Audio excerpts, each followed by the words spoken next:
गेले या सीझनमध्ये म्हणजे कालचा खरीपाचा हंगाम तर गेला, आपण सगळ्यांनी त्याच्या बातम्या सर्वांना दाखवल्या। सरकारने एक पॅकेज जाहीर केलं, त्याच्यानंतर आम्ही एक मोर्चा काढला होता छत्रपती संभाजीनगरमध्ये। आजही शेतकऱ्यांची जी मागणी आहे ती तीच आहे की कर्जमुक्ती झाली पाहिजे। आता माझ्या माहितीप्रमाणे अतिवृष्टीनंतर आज का उद्या केंद्राचं पाहणी पथक येणार आहे आणि या पाहणी पथकाचा दौरा जो काही माझ्या निदर्शनास आलेला तो केवळ 2-3 दिवसाचा आहे।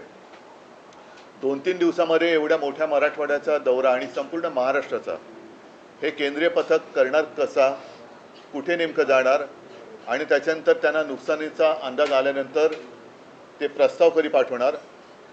मुळामध्ये पंतप्रधान जे बोलले होते आपल्या मुख्यमंत्र्यांना की तुम्ही प्रस्ताव पाठवा, मला नाही वाटत अजून राज्य सरकारकडनं कोणताही प्रस्ताव केंद्राकडे गेलेला आहे।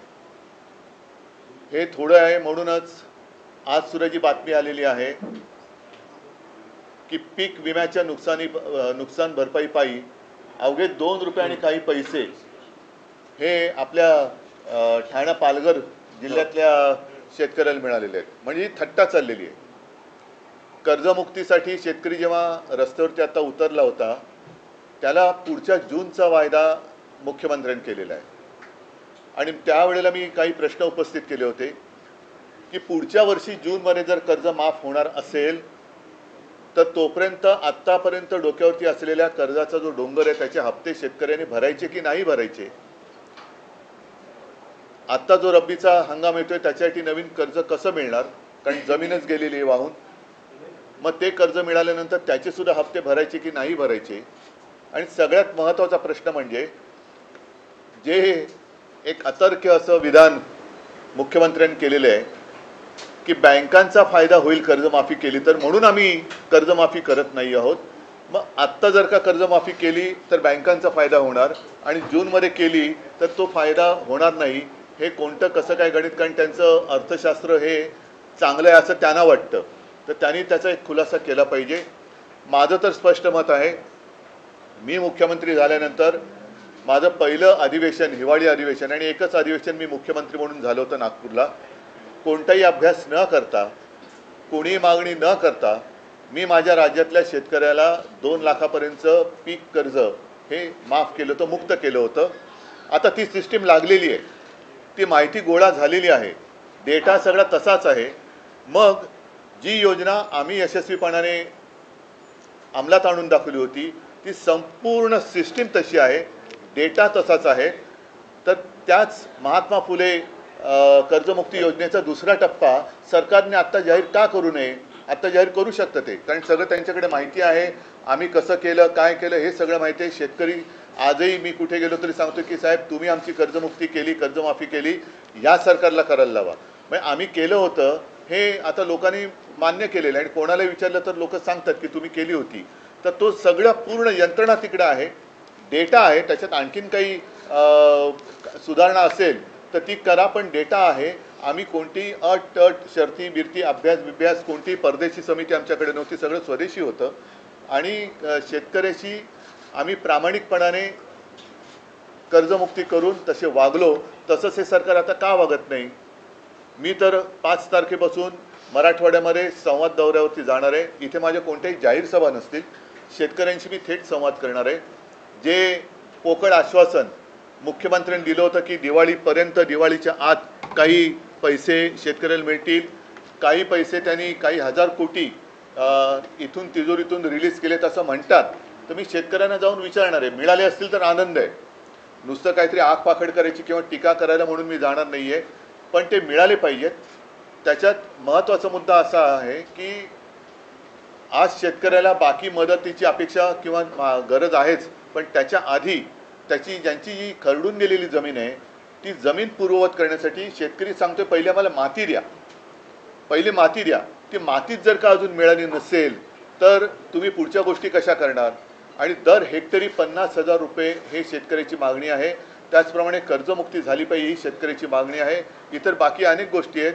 मी शेतकऱ्यांना जाऊन भेटणार आहे आणि शेतकऱ्यांना विचारणार आहे की जे पॅकेज जाहीर केलं होतं त्यातलं तरी किती आलेलं आहे, कारण खरडून गेलेल्या जमिनीला 3 का 3.5 लाख रुपये मनरेगातून देणार होते. आम्ही मोर्चा काढला होता. त्या मोर्चात मी मागणी केली होती की दिवाळीपूर्वी त्या 3 लाखातले पहिले 1 लाख रुपये तरी शेतकऱ्याच्या खात्यामध्ये टाका, मग पुढचे नंतर तुम्ही देत राहा. मग तुम्ही नोव्हेंबरमध्ये द्या, डिसेंबरमध्ये द्या, असे द्या, पण पहिले 1 लाख रुपये तर द्या. तर तेही दिलेत असं मला काय वाटत नाही. तर नेमकं सरकार काय करणार आहे आणि शेतकऱ्याच्या हातात आत्तापर्यंतच्या घोषित झालेल्या पॅकेजपैकी काय मिळालेलं आहे? गाई म्हशी मिळालेल्या आहेत का, शेळ्या मिळालेल्या आहेत का, कोंबड्या मिळालेल्या आहेत का, इतर पैसे मिळाले आहेत का? मग त्याच्यानंतर रब्बीचा हंगाम येतोय, त्याचं कर्ज कसं मिळणार, त्याचं बी बियाणं वगैरे वगैरे, या सगळ्या गोष्टी याची चर्चा करण्यासाठी मी मराठवाड्यात जाणार आहे. हा एक मुद्दा महत्त्वाचा आहे, कारण बाकी मुद्द्यांमध्ये हा मुद्दा मग काय होतो की अतिवृष्टी झाली का तेवढ्यापुरतं तो मुद्दा वरती येतो आणि सरकारला पण माहिती आहे की थोडे दिवस ढकलले का मुद्दा मागे पडतो. पण आम्ही हा मुद्दा सोडणार नाही. शेतकऱ्याला कर्जमुक्त करावंच लागेल. शेतकऱ्याचं जे आयुष्य उद्ध्वस्त झालेलं आहे ते आयुष्य पूर्ववत करण्यासाठी शिवसेना पूर्ण ताकदीनिशी शेतकऱ्याच्या सोबत आहे आणि त्याच्यासाठी मी पुन्हा एकदा मराठवाड्यात जातोय. हा एक महत्त्वाचा विषय झाला. दुसरा, मतचोरीचा जो मुद्दा आहे, परवा प्रचंड मोर्चा म्हणजे संयुक्त महाराष्ट्राच्या चळवळीनंतर जवळपास सगळे राजकीय पक्ष पहिल्या प्रथम महाराष्ट्रामध्ये एकवटले आणि त्यांनी सरकारला किंवा निवडणूक आयोगाला जाब विचारलेला आहे.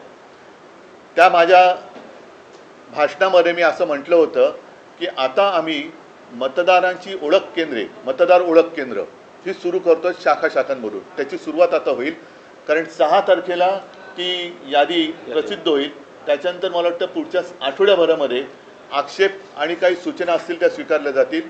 तर आत्ताच ती वेळ आहे, कारण आता जर का कोणी झोपलं तर तो संपला.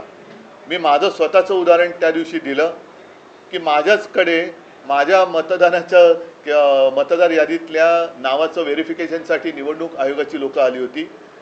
म्हणजेच काय की हे सक्षम नावाचं जे काय ॲप आहे ते ॲप आणि निवडणूक आयोगाचं सर्व्हर हा निवडणूक आयोगाकडनं हाताळला जात नाही आहेत अशी आम्हाला आता शंका येते आहे. अजून आम्ही आरोप करत नाही आहोत, शंका येते आहे. आणि केवळ माझं नाव आहे त्याच्यात म्हणून निवडणूक आयोगाची लोकं ही चौकशी करायला आली. सर्वसामान्यांच्या बाबतीमध्ये असं जर का झालं असेल किंवा होत असेल तर त्यांनी दाद कधी मागायची, कोणाकडे मागायची, आणि नाव वगळलं गेलं तर निवडणुकीच्या दिवशी त्यांना मतदानच करता येणार नाही. एक विषय लक्षात घेण्यासारखा आहे की हे माझ्याकडे आले कसे, याचं कारण कोणीतरी एका नंबरवरून माझ्या नावाने तिकडे ॲप्लिकेशन करण्याचा प्रयत्न केला. त्या नंबरवर जर का OTP आला असता तर पुढचं सगळं हॅक झालं असतं आणि कदाचित माझ्या कुटुंबातली माझ्यासकट 4 नावं ही वगळण्यातसुद्धा आली असती. याच्या मागे नेमकं कोण आहे, कोणाचा डाव आहे, काय डाव आहे, याची एक खातरजमा करून तर घ्यायला पाहिजे. आणि म्हणून जसे आम्ही सगळे राजकीय पक्ष, सत्ताधारी सोडून द्या, पण बाकीचे राजकीय पक्ष एकवटलेले आहेत, आम्ही आमच्या शाखांमधनं मतदारांच्या सोयीसाठी ही केंद्र उघडतो आहोत. या केंद्रामध्ये मी नागरिकांना विनंती करतोय की आपल्याला मतदान करता येणार आहे की नाही, आपलं नाव या यादीत आहे की नाही, हे आपण आमच्या शाखेत येऊन तपासा. आणि जर का त्याच्यामध्ये काही तुम्हाला वाटलं गोंधळ आहे तर तो वेळेत आपल्याला सुधारता येईल. हा एक भाग. दुसरा भाग असा आहे की मी मतदारांना आणखीन एक विनंती करेन, ही निवडणूक आयोगाची भुताटकी आहे. एकेका घरामध्ये 40-40, 50-50 नावं ही नोंदली गेलेली आहेत. तर मी मतदारांना आवाहन म्हणजे विनंती करतोय की आपल्याला न दिसणारी, आपल्या परवानगीशिवाय न राहणारी, आपल्या परवानगीशिवाय राहणारी आपल्या घरामध्ये कोणी माणसं आहेत का, ही निवडणूक आयोगांची भूतं उभी केलेली आहे, ती आपल्या घरात राहत तर नाहीत ना, याची सुद्धा खात्री करायला पाहिजे. म्हणून जिथे जिथे आमची केंद्र उघडली जातील तिथे आसपासच्या वस्तीतील सर्व जातपात धर्माच्या मतदारांनी तिथे येऊन ही मतदार यादीची तपासणी करावी. आपलं नाव तिकडे आहे की नाही हे तपासावं. तिकडनं कुठे वगळलं गेले का, आणखी कुठे बरं आपलं वयामध्ये काय, माझं स्वतःचं उदाहरण त्या दिवशी दिलं का, लिंग बदल झाले का, हे सगळं आपण येऊन तपासावं. मी मतदारांना एक आवाहन करतोय. त्याचबरोबरीने आम्ही जी एक मागणी केलेली म्हणजेच काय, 1 जुलै ही कट ऑफ डेट ठेवली. 1 जुलै नंतर 18 वर्षाची जी मुलं आणि मुली झालेली आहेत त्यांचा मतदानाचा अधिकार या निवडणुकीला वापरता येणार नाही आहे. तुम्ही जगभर बघता आहात की याच वयातली मुलं ही रस्त्यावरती येतात आणि क्रांती करतात, ज्यांना आपण जेनझी म्हणतो. तर हे सरकार जेनझीना का घाबरतंय? जर लोकसभा ते विधानसभा या 6 किंवा 5 महिन्याच्या कालावधीमध्ये परकला प्रभाकर म्हणजे आपल्या निर्मला सीतारामन यांचे यजमान त्यांनी सांगितलेलं आहे की जवळपास 45 लाख मतदार महाराष्ट्राच्या यादीमध्ये घुसवले गेले. जर त्या 4 महिन्यामध्ये 45 लाख मतदार हे कोणी घुसवले, कुठे गेले, काय करतायत हा एक प्रश्न आहे. पण घुसवले गेले असतील तर 1 जुलैनंतर अधिकृतपणे ज्यांना मतदानाचा अधिकार मिळाला पाहिजे ती महाराष्ट्राची तरुण मुलं मुली मतदान का करू शकणार नाही? म्हणून मी त्याही सगळ्या मुलांना आणि मुलींना एक विनंती करतोय की तुम्ही देखील आमच्या शाखेत या आणि तुमचं नाव तिकडे नोंदवा. आपल्याला कळेल की किती लाख मुलांना आणि मुलींना मतदानापासून आपण वंचित ठेवतो आहोत. तर अशा काही या गोष्टी आहेत. आणखीनही आपण काही प्रश्न विचारले तर मला त्याच्याबद्दल बोलता येईल. पण मुळात एक मी तुम्हाला सांगितले की शेतकऱ्यांचा विषय आम्ही सोडत नाही आहोत आणि दुसरी गोष्ट मतचोरीचा विषय तर आम्ही सोडणार नाही. आम्ही परत एकदा सांगतो की निवडणूक आयुक्त जे आहेत त्यांना सुद्धा एक पत्र दिलेलं आहे की एवढा सगळा गडबड घोटाळा हा बाहेर आल्यानंतर आपण राज्य निवडणूक आयोगाला सुधारित यादी मतदाराची होत नाही तोपर्यंत स्थानिक स्वराज्य संस्थांच्या निवडणुका घेऊ नयेत अशी आमची मागणी आहे. आम्ही निवडणुका घेऊ नका असं म्हणत नाही, पण निवडणुका घेताना सदोष मतदार यादीवरती ही निवडणूक होता कामा नये. ही निवडणूक आयोगाची करप्ट प्रॅक्टिस आहे. जसं आम्हाला ते सांगतात करप्ट प्रॅक्टिस, तसं निवडणूक आयोगाची ही करप्ट प्रॅक्टिस आहे आणि ते कोणाची नोकरी करतायत हे आता हळूहळू उघड होत चाललेलं आहे. आपण कर्जमाफीचा मुद्दा हा निवडणुकांमध्ये येऊ नये म्हणूनच आंदोलन हे केलं गेलं का? आणि त्यानंतर मला त्याच्याबद्दल काही बोलायचं नाहीये. मला शेतकऱ्यांचा विषय आहे. त्याच्यामध्ये आणखीन कोणी शेतकऱ्यांच्या मदतीसाठी उतरत असेल तर जरूर उतरावं, पण शेतकऱ्यांना कर्जमुक्त करावं. पंचनामे करणारेच अधिकारी जे आहेत ते शेतकऱ्यांकडून पैसे मागतानाचे ऑडिओ क्लिप्स व्हायरल होताना पाहायला मिळतात. पंचनामे करणारेच अधिकारी शेतकऱ्यांना मी आता म्हणूनच जातो आहे, कारण शेतकऱ्यांना काय होतं की तेवढ्या पुरतं सगळीकडे शेतकरी होतं आणि मग त्यांना वाऱ्यावर सोडलं जातं. मी त्यातला नाहीये. मी आपत्ती आल्यानंतर सुद्धा दुसऱ्या तिसऱ्या दिवशी गेलो होतो. त्याच्यानंतर मोर्चाला सुद्धा गेलो. आता परत 4 दिवस मी मराठवाड्यात जातो आहे. त्याच्यानंतर कदाचित विदर्भामध्ये पण जाईन, इतरत्र सुद्धा मी जाईन आणि शेतकऱ्यांशी थेट संवाद साधेन. जाहीर सभा मी घेणार नाही, पण जसं आता मी आपल्याशी बोलतोय तसं शेतकऱ्यांशी जाऊन मी बोलणार आहे. एक मिनिट, एक पहिला शेतकरी विषय पूर्ण करा. नाही, एकच सेकंद ऐका, एकच मिनिट. आधी शेतकरी विषय पूर्ण करा. तो झाला असेल तर मी पुढे जातो. हो, म्हणूनच एकच मिनिट. अधिकारी जे पैसे मागतात म्हणून मी तिकडे जाऊन शेतकऱ्यांशी बोलणार आणि कोण असे अधिकारी आहेत त्यांचा सुद्धा काय समाचार घ्यायचा तो आम्ही घेऊ. उद्धवजी, शेतकरी कर्जमाफीच्या बाबतीत तुम्ही जी भूमिका मांडतात आणि आता मुख्यमंत्र्यांनी 30 जून 2026 ही तारीख दिली आहे, कोपऱ्याला गुळ लावलाय. त्या बैठकीनंतर लगेच दुसऱ्या दिवशी राज्याचे उपमुख्यमंत्री जाहीर सभेत असं म्हणतात की नियमित कर्ज भरा असं शेतकऱ्यांना सांगतायत. कर्जमाफी मागणं ही सवय चांगली नाही. हे मला खरंच आता नेमका शब्द सुचत नाही, कारण यांना संवेदना तर कधीच मेलेले आहेत. निर्डावले पण सुद्धा कमी पडते. यांना दगड सुद्धा म्हणजे दगडाला सुद्धा पाझर फुटू शकतो, पण यांना फुटत नाहीये. हे महाराष्ट्राचं दुर्दैव आहे. एक तर ह्या लोकांना खरं उपमुख्यमंत्री म्हणता कामा नये, कारण तर संविधानात तशी तरतूद नाही आहे. म्हणून राज्याचे अर्थमंत्री जे बोलले त्यांनीच सांगितले की निवडणुकीच्या आधी आम्हाला हे बोलावं लागतं. मग आता लोकांनी त्यांना जाब विचारला पाहिजे की बाबा तुम्ही जे बोलला होतात म्हणून ठीक आहे, आपण मतचोरी या विषयावरती येतोय, पण जर का असं धरून चाललो की त्यांना लोकांनी खरंच मतं दिली असतील तर आता त्या मतांना तुम्ही जागा ना. आता तर कर्जमुक्त करायलाच पाहिजे. बरं, 30 जून हा कोणता मुहूर्त आहे? कोणतं पंचांग पाहिलं आमच्या मुख्यमंत्र्यांनी? आणि जूनमध्ये जर कर्जमाफी होणार असेल तर मग आत्तापासून शेतकऱ्यांनी कर्जाचे हप्ते फेडले नाहीत तर त्याच्या सकट त्यांनी माफ केलं पाहिजे.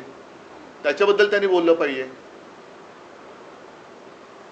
हा एक विषय होता मतचोरी संदर्भात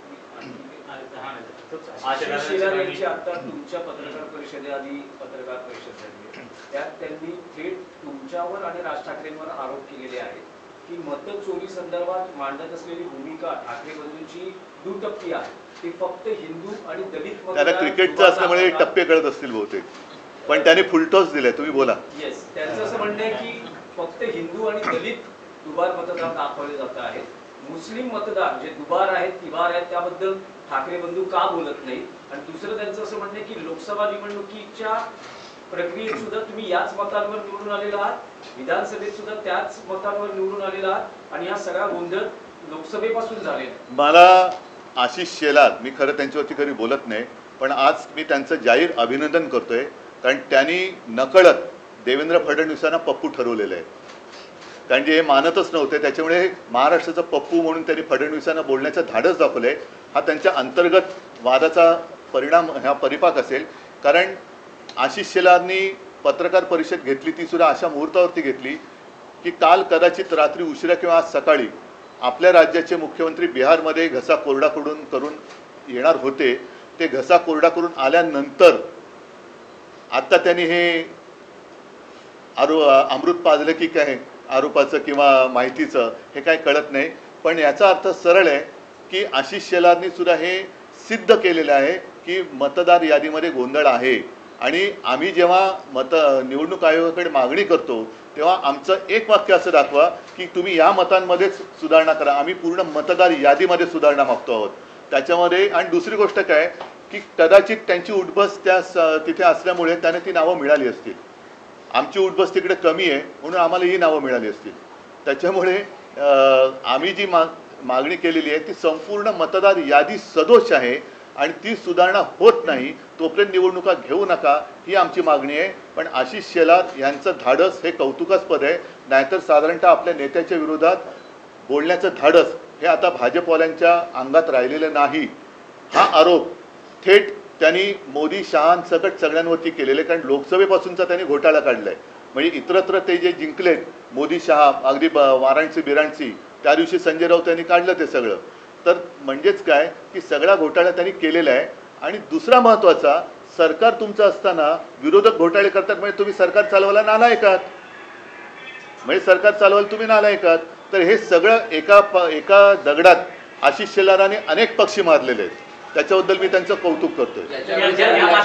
या माध्यमातून हिंदू मुस्लिम करण्याचा एक प्रयत्न होतोय का?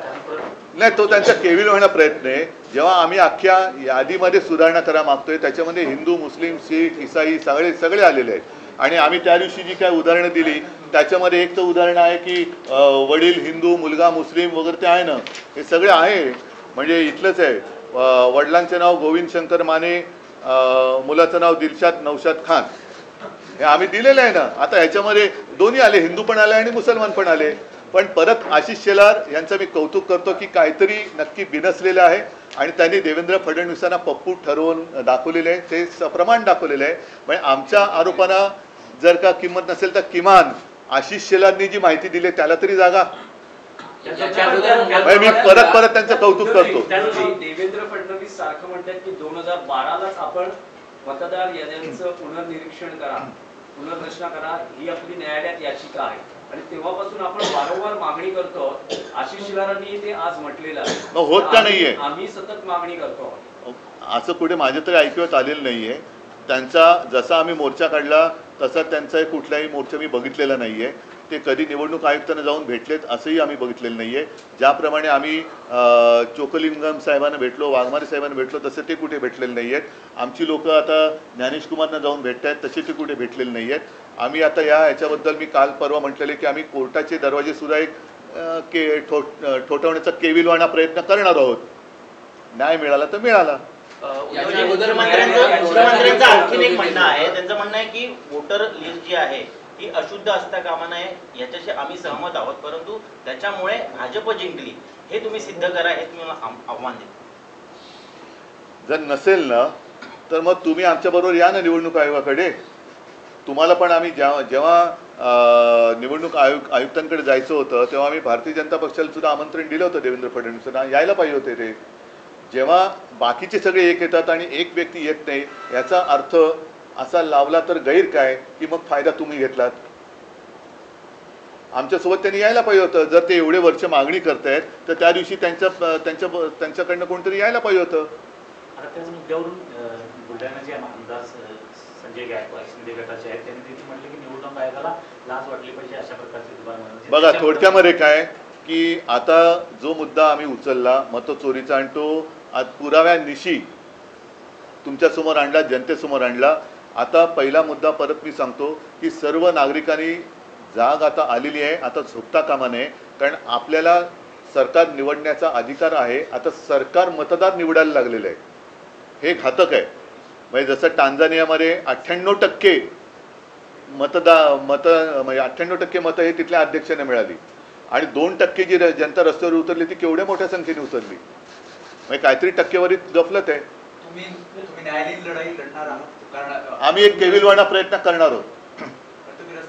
म्हणजे आम्ही कुठेही कायदा हातात घेतला वगैरे वगैरे वगैरे, कारण हे परत मग शहरी नक्षलवाद, आता हे दुबार मतदार यादी किंवा सदोष मतदार यादीवरती जे निवडणूक लादतायत हे खरे नक्षलवादी आहेत. कारण ही उघड उघड मतचोरी आहे. जे मतचोरी करून निवडणूक लढतायत आणि जिंकण्याचा प्रयत्न करतात ते नक्षलवादी आहेत. सर्व पक्ष मिळून तुम्ही हा निर्णय घेतलाय कारण हो, महाविकास आघाडी म्हणून आम्ही निर्णय आणि सगळेच म्हणजे त्याच्यामध्ये राज पण आहेत, बाकीचे आहेत, शेका पक्ष, कम्युनिस्ट त्या दिवशी मोर्चात जेवढे सगळे होते त्या सगळ्यांनी. आणि आम्हाला असं वाटतं की जर भाजपला पण आता हे पटलं असेल तर भाजपने सुद्धा यावं आमच्या बरोबर कोर्टामध्ये. आम्ही पाठवतो सही करायला. का नाही ऐका एक मिनिट, एकदा मला स्पष्ट करू द्या. आम्ही कोर्टात जे जातो आहोत त्याच्यात आता हे आशिष शेलारनी पुराव्यानिशी दिलेलं आहे. म्हणजे आशिष शेलारनी देवेंद्रांची तर वाजवलीच आहे, ते सोडून द्या.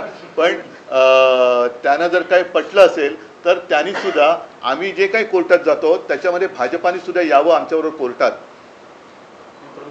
हे माझं त्यांना जाहीर आमंत्रण आहे. मग त्याच्यामध्ये तुम्ही काय हिंदू मुस्लिम आणखीन कोण असतील तुमच्या लेखी ते सगळे काढा. आपण संपूर्ण यादीमध्ये आम्ही सुधारणा मागतो आहोत. उद्धवजी, तुम्ही आणि राज ठाकरे दोघंही एक विधान करतात की बोगस मतदार कोणी दिसला तर त्याला बळवा किंवा थोडवा किंवा मार.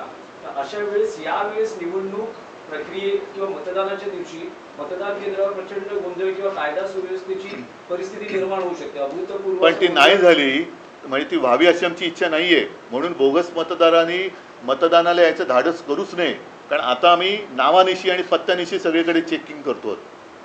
अगदी माझं तर म्हणणं आहे की जिथे मतदार याद्या साधारणतः 1200ची यादी आहे त्या याद्या, जसं आता माझी कलानगरची यादी असेल तर कलानगरच्या गेटवरती ती यादी लागली पाहिजे. टॉवर्स असेल तर टॉवर्सच्या गेटवरती ती यादी लागली पाहिजे आणि टॉवर्समधल्या सोसायटीमधल्या सगळ्यांनी ती यादी येऊन आपली नावं त्याच्यात आहेत की नाही, आपल्या यादीत दुसरं कोणी घुसलंय का, हे सुद्धा नागरिकांनी पण आता बघितलं पाहिजे. तर आणि तर या देशात लोकशाही टिकेल. प्रश्न आहे की 12 नोव्हेंबर नाही, आता एक उदाहरण त्या दिवशी आदित्यने दिलं, घसीटाराम हलवाई जे दुकानच कधी तोडलेले आहे, तर दुकानाच्या नावावरती 30 का 40 48 नावं मतदार म्हणून रजिस्टर झाली, जे दुकानच अस्तित्वात नाही. आता अशी जर का लोक येऊन मतदान करायला लागली तर तुम्ही कसं काय तुमची लोकशाही जिवंत ठेवणार. उद्धव जी से हिंदी में जानना चाहेंगे. वोट जिहाद का आरोप आशीष शेलार लगा रहे हैं. उनका कहना है कि मुस्लिम कह रहे हैं, लेकिन मुस्लिम दलित और हिंदू वोटों. नहीं, पहले तो मैं उनका अभिनंदन करना चाहता हूँ क्योंकि बीच में हमारे मुख्यमंत्री जी ने कहा था कि ये तो पप्पू, तो उन्होंने अपने मुख्यमंत्री जी को ही पप्पू कैसे है वो आज साबित कर दिया. और किसी ने तो हिम्मत दिखाई. आशीष शेलार को मैं धन्यवाद देना चाहता हूँ. हिम्मत दिखाई है उन्होंने. जो उनका सब कारोबार चला हुआ है वो चोरी का मामला है. वोट चोरी कर उन्होंने सरकार बनाई है और वो उन्होंने आज सबके सामने लाया है. और हमारी जो मांग है, हमने ऐसे कभी नहीं कहा कि सिर्फ इनके जो वोट है ये काटो और इनके वोट रखो. हमने तो पूरी जो लिस्ट है उसमें सुधार करने की आवश्यकता है और यही मांग लेके हम आगे जा रहे हैं. तो कभी हमने उसमें धर्म की बात नहीं की, हमने बोगस वोटर की बात की है. लेकिन इसके बावजूद मैं आशीष शेलार जी का अभिनंदन करना चाहता हूँ कि उन्होंने एक हिम्मत दिखाई है अपने शीर्ष नेतृत्व के खिलाफ सबके सामने बात करने की. इसलिए मैं उनको धन्यवाद देना चाहता हूँ। अगर वो चाहते हैं तो हमारे साथ, हम जब अदालत में जा रहे हैं तो आशीष शेलार भी हमारे साथ आएंगे, तो हम उनका स्वागत करेंगे। उद्धव जी, अजीत पवार जी ने किसानों के मुद्दे पर कहा है कि कर्ज माफी जो है चुनाव के मौसम में की गई थी, लेकिन अब जो है उसे कर्ज माफी की आदत जो है वो ठीक नहीं है किसानों के लिए, और अपना वादा जो चुनावी वादा वो पूरा नहीं ये क्या कहूँ मैं उनके लिए, इतनी गंदी सरकार, गिरी हुई सरकार मैंने देखी नहीं थी। एक तो झूठ बोला उस वक्त, अब वोट चोरी का भी मामला सामने आया है। ये चोरी करके उन्होंने सरकार बनाई है, और लोगों को जो कहा गया था कि हम आने के बाद हम कर्जा मुक्ति करेंगे, मुख्यमंत्री जो आज के मुख्यमंत्री है उनका बयान है सबके सामने, आप ही के माध्यम से हमने देखा है। तो उन्होंने कर्जा जो काश्तकार है उनकी कर्जा मुक्ति वो तो होनी ही चाहिए, और इसलिए मैं स्वयं जा रहा हूँ आने वाले 5 तारीख से लेकर 8 तारीख तक कि जो भी पैकेज सरकार ने डिक्लेयर किया था उनमें से कितना लाभ प्रत्यक्ष रूप में हमारे जो काश्तकार है उनको हुआ है। शनिवार को जो आंदोलन हुआ, उस आंदोलन में कांग्रेस के प्रदेश के मुखिया, शनिवार को जो आंदोलन हुआ उसमें कांग्रेस के प्रदेश के मुखिया हो या तो मुंबई अध्यक्ष वर्षा गायकवाड़ हो, वो शामिल नहीं हुए। अब सत्ताधारी कह रहे हैं कि कांग्रेस दिल से नहीं चाहता कि मन से आपके साथ और एमबीए में आए। इसलिए मैं फिर से आशीष शेलार का अभिनंदन करना चाहता हूं, क्योंकि एक तो कोई हिम्मत वाला है जो अपने नेतृत्व के खिलाफ बातें कर रहा है, तो उन्होंने अपने अंदरूनी जो बात है उसके ऊपर ध्यान देना चाहिए कि ऐसे लोग ज़्यादा देर तक आप उनको दबा नहीं सकते। एक परिसीमा होती है, अन्याय की भी परिसीमा होती है। तो शायद शेलार जी के ऊपर बहुत सारा अन्याय हुआ है, इसलिए वो बोल रहे हैं, और उन्होंने देवेंद्र जी को ही पप्पू ठहरा है, तो उसके लिए उनको मैं धन्यवाद देता हूँ। तो आप पूरे महाराष्ट्र में पप्पू कौन है वो आशीष शेलार ने बताया। एक मराठी प्रश्न की 12 तारखेला पुन्हा सुप्रीम कोर्टात चिन्ह आणि पक्ष कोणाचा याबद्दल सुनावणी आहे, त्याआधी राज्यातले भाजपचे चंद्रकांत पाटील नाही, पण एक गोष्ट आणखीन एक नाही, एकच सेकंद नाही, एक मला पूर्ण करू द्या की मला एक गोष्ट कळत नाही की आम्ही जे म्हणतोय की निवडणूक आयोग हा भाजपचा नोकर आहे, कारण आम्ही निवडणूक आयोगाला जे प्रश्न विचारतोय त्याचं उत्तर त्यांचे मालक का देत आहेत? त्यावर त्यांनी स्पष्टता केली आहे। आशिष शेलार म्हणतात की मी निवडणूक प्रतिनिधी म्हणून नाही बोलत आहे, पण जे मुद्दे उपस्थित हो, पण आम्ही त्यांना दिलेत ना, हे त्यांनी मग निवडणूक आयोगाने आम्हाला सांगायला पाहिजे, तुम्ही का बोलताय? म्हणजे जो आमची जी शंका आहे, संशय आहे की निवडणूक आयोगाचा सर्व्हर दुसरा कोणतरी हाताळतोय, त्याला हे पुष्टी देणार आहे। तोच प्रश्न कंटिन्यू असा आहे की चंद्रकांत पाटील असं दोनदा म्हणाले आतापर्यंत बॅक टू बॅक, असं ट्रम्प किती वेळा म्हणालेत की मी भारत पाकचं युद्ध थांबवलंय? नाही, पण त्यांचं आताचं जे विधान आहे त्यावर त्यांचं असं म्हणणं आहे की काँग्रेस पक्ष हा गांधी कुटुंबाचा आहे, शरद पवारांचा राष्ट्रवादी काँग्रेस पक्ष आहे, शिवसेना ही बाळासाहेबांची आणि त्यानंतर उद्धव ठाकरेंची आहे, आणि मनसे हा राज ठाकरेंचा आहे। त्याबद्दल तुम्ही चंद्रकांत पाटलांचे आभार मानावे। खूप हे त्यांनी म्हणजे आता मी बोललो ना की हा अन्याय सोसण्याची एक ताकद असते, ती संपली का लोक उठाव करतात। जसं आज आशिष शेलारनी केले तसं चंद्रकांत दादांनी केलेलं आहे, म्हणून मी त्यांना धन्यवाद देतो। आणि शिवसेनेचं नाव हे दुसऱ्या कोणालाही देण्याचा अधिकार कोणालाही नाही, निवडणूक आयुक्ताला सुद्धा नाही, म्हणून मी पहिल्या निवडणूक आयुक्तांना धोंड्या म्हटलं होतं। आता जर ते पुन्हा करते असेल तर या आयुक्तांना मी गोट्या म्हणेन।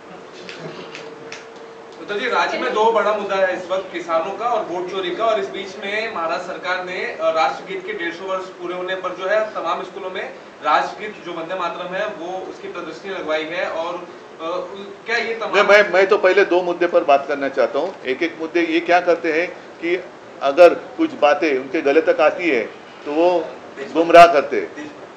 गुमराह करते, फिर देशभक्ति आती है। ये देश के आज़ादी का जो संग्राम हुआ था उसमें ये कोई नहीं थे, इसलिए मैंने परसों के मेरे भाषण में कहा था कि ये स्वयं घोषित देशभक्त है जो झूठे हैं, ही स्वयं घोषित देशभक्तांची बोगस टोळी आहे ही। उद्धवजी तुमची मनसे सोबतची युती अधिकृतपणे कधी जाहीर करतात? कारण तुम्ही व्यासपीठावर बोलतात, एकत्र आलो आहोत, एकत्र राहणार आहोत, मराठी माणसासाठी एकत्र आलेलो आहोत वगैरे वगैरे, पण ऑफिशियल युती कधी घोषित होते? जेव्हा जाहीर होईल तेव्हा। निवडणुका 6 तारखेला नाही, थांबा ना, पण येऊ द्या ना सगळ्या गोष्टी। आता पहिला मुद्दा महत्त्वाचा असा आहे की ह्या सदोष याद्या घेऊन आता या याद्यांमध्ये एवढा घोटाळा आहे, भ्रष्टाचार आहे, गोंधळ आहे, सर्व पक्षांनी मान्य केलेलं आहे। आता हे सगळ्या पक्षांना पटलेलं आहे, तरी निवडणूक आयोगाच्या बोकांडी जाऊन बसलं पाहिजे आणि त्यांना सांगायला पाहिजे की आम्ही निवडणुकीला आम्ही तयार आहोत, तुमची तयारी झालेली नाही आहे. कारण 31 जानेवारी ही सर्वोच्च न्यायालयाने जी तारीख दिलेली त्याच्या आत या जर का याद्या सुधारल्या तर निवडणुका घ्यायला पाहिजेत.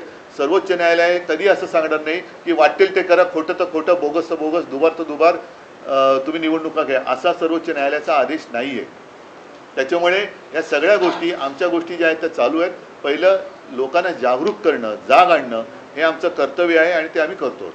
उद्धव जी, एक अलग सवाल, वुमेन्स क्रिकेट टीम ने पहली बार वर्ल्ड कप जीता है, उनके लिए कुछ बताइए. क्या कहो, बहुत गर्व की बात है. और कल मैं बीच में देख रहा था टीवी पर, और पूरा स्टेडियम, मुझे नहीं लगता है कि इससे पहले कभी इतनी भीड़ वुमेन्स क्रिकेट के लिए हुई थी. और मैं देख रहा था वो जो अपनी सारी लड़कियां हैं क्रिकेटर्स है, क्या खेल रही थी. बहुत ही बढ़िया प्रदर्शन रहा और सबका मैं अभिनंदन करता हूँ. अच्छा कि आपने बात ये छेडी. सगळ्यांचं काल आपण महिला क्रिकेट चषक वर्ल्ड कप जिंकलो, मला वाटतं पहिला प्रथम जिंकलो. सगळ्या आपल्या महिला क्रिकेटपटूंचं मी मनापासून अभिनंदन करतो, कारण मध्ये मी टी व्ही लावून बघत होतो. पहिल्या प्रथम एवढी गर्दी ही महिला क्रिकेटच्या वर्ल्ड कपला कदाचित झाली असेल, पण अप्रतिम खेळल्या, अप्रतिम. म्हणजे त्यांची बॅटिंग स्टाईल वगैरे सुद्धा जी आहे खूपच अप्रतिम आहे. त्यांचं सगळ्यांचं मी मनापासून खूप अभिनंदन करतो आणि आगे बढ़ते रहो. अरे अभी छोड़ो ना, वोट चोरी का मैंने कह दिया ना, और क्या रिपीट करायचं आहे. नाही पण नेमकं काय रिपीट करू. Sir, what are you doing, जो आप सेंटर सेटअप करने वाले, केंद्र सेटअप करने वाले, उसके बारे में. अच्छा, हाँ, जैसे मैंने परसों मोर्चा के सामने बात कही कि मैंने हमारे जितनी शिवसेना की शाखाएं हैं सारे लोगों को मैंने निर्देश दिए हैं कि हम अपने इलाके में रहने वाले जो मतदाता है उनकी सहायता के लिए एक केंद्र शुरू करें, जिसमें मैं सबके लिए आह्वान यानी विनती करता हूं. मतदाता है, आप जाकर वहां खुद भी देख सकते हैं, हमारे लोग भी आपके घर में आएंगे. और दो चीज़ें हैं, आने वाले चुनाव में आपका नाम मतदार सूची में है या नहीं है, आप स्वयं चेक करें. और दूसरी बात है, जो अहम बात है, कि आपकी इजाज़त के बिना आपको दिखाई देने वाले नहीं है ऐसे कुछ चुनाव आयोग के, ज्याला आपण भुताटकी म्हणतो, ऐसे कुछ लोग आपके घर में रह तो नहीं रहे ना, ये भी देखें. और खास कर 1 जुलाई के बाद जो हमारे युवा हैं, युवती भी है, युवा भी है, 18 साल की उनकी उम्र हुई है, उनको तो मतदान करने का अधिकार मिलना ही चाहिए. तो ऐसे सारे लड़के और लड़कियां आकर हमारे शाखा में उनका नाम रजिस्टर करें. ठीक है सर, सगळ्यांना धन्यवाद. जय हिंद, जय महाराष्ट्र.